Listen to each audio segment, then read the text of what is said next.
Pessoal, tudo bem? Aqui é o professor Baroni e hoje eu quero fazer um vídeo bem diferente aqui com vocês. Quero fazer um vídeo sobre indicadores. Então, primeiro eu quero fazer uma lista de indicadores mais gerais e depois a gente vai falar de alguns mais específicos. Mas antes, quero lembrar a todos vocês de que a gente não deve tomar decisões exclusivamente com base nos indicadores. Eles indicam, mas eles não decidem por si só.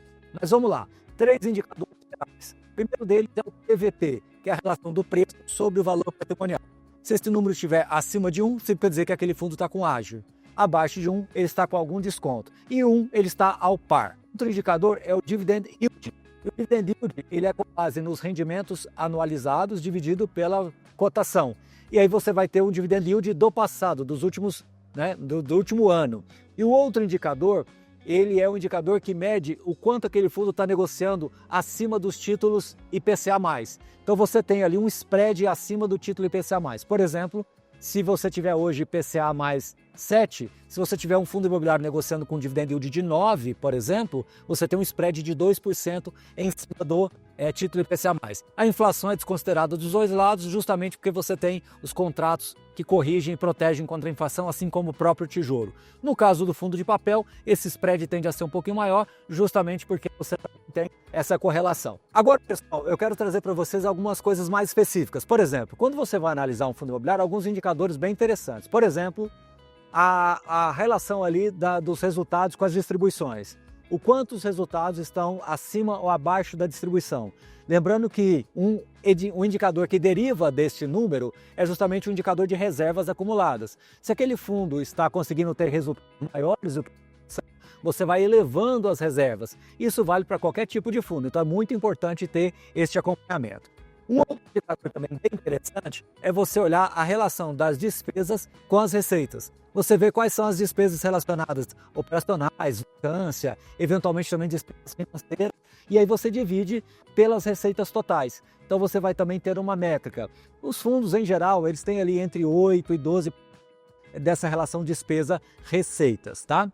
Um outro indicador bem interessante, mas esse vale só para tijolo, é o indicador de vacância. Quanto aquele fundo tem de áreas livres, de vacância física.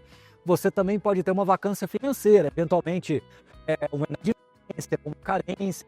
Então você tem vacância física e financeira. É difícil falar qual que é o número ideal, mas em geral, a vacância abaixo de 5 é uma vacância saudável e relativamente comum dentro do mercado de fundos imobiliários. Acima de 10, 15, aí você vai ter que entender caso a caso. Um outro indicador interessante é o nível de alavancagem. Você vai ver ali quanto aquele fundo tem de passivos, de obrigações a pagar, seja por compra de imóveis parcelados ou mesmo de CRIs que foram estruturados, e dividir pelos ativos, para que você possa ter um nível de alavancagem. Em alguns casos, dá para você também fazer uma derivada deste indicador. Você pode pegar o caixa e subtrair desses passivos, para você ter uma dívida excluindo aquele caixa, para que você tenha uma visão mais apurada ainda desse nível de endividamento do fundo. Quando a gente fala, por exemplo, de shopping, tem alguns indicadores interessantes. Você tem um resultado operacional líquido, que é o NOI, por metro quadrado, quanto aquele fundo gera de resultado operacional líquido por metro quadrado.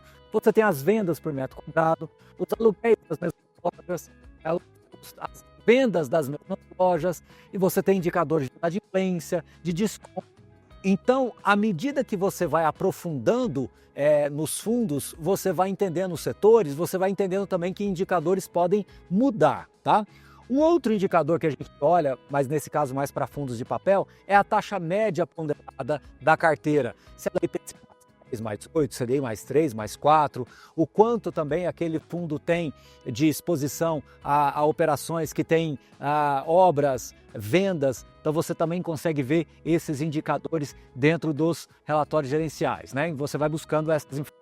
Inclusive, esses indicadores de vendas, de distratos, de evolução de obras, eles também aparecem nos fundos de desenvolvimento imobiliário, que também compõem um portfólio, eventualmente, de um investidor aqui que investe em FIIs no Brasil. Então veja como eu trouxe para vocês indicadores mais gerais, mas eu também trouxe indicadores mais específicos. Tem outras formas de você encontrar informações dentro dos relatórios e montar os seus próprios indicadores. E à medida que você vai criando ainda mais profundidade nos seus investimentos, você pode encontrar ainda outros indicadores. Quer ver só um deles? Indicadores de rating ali numa carteira de CRIs. quantos deles são classificados como AAA, AA, B, BB, enfim, você pode criar estas alternativas também. Você pode, inclusive, criar classificações também de imóveis. Se aqueles imóveis são classe B, classe A, tudo isso, pessoal, pode surgir a partir do momento que você vai aprofundando os seus estudos em fundos imobiliários. Então, o cardápio de indicadores, na minha visão, existe ali um padrão, mas à medida que você vai estudando, você vai criando também os seus próprios indicadores. Você pode criar indicadores, por exemplo, de qual a distância, num fundo de logística, qual a distância média daqueles imóveis para os centros urbanos e criar uma classificação, um indicador que vai medir quantos por cento daqueles imóveis são mais próximos dos centros urbanos, quantos deles são classificados como logística, quantos por cento como logística, quantos por cento como industrial ou híbridos, né? Então veja, como eu disse, os indicadores, eles indicam, mas não decidem, mas a partir do momento que você vai combinando todos os indicadores, você vai criando um parâmetro de indicadores, um conjunto de indicadores que vai permitir com que você invista e decida com melhor qualidade e mais alinhado aos seus próprios critérios, tá bom? Espero que vocês tenham gostado e deixe aqui nos comentários, inclusive, quais indicadores que vocês olham, que vocês gostam mais.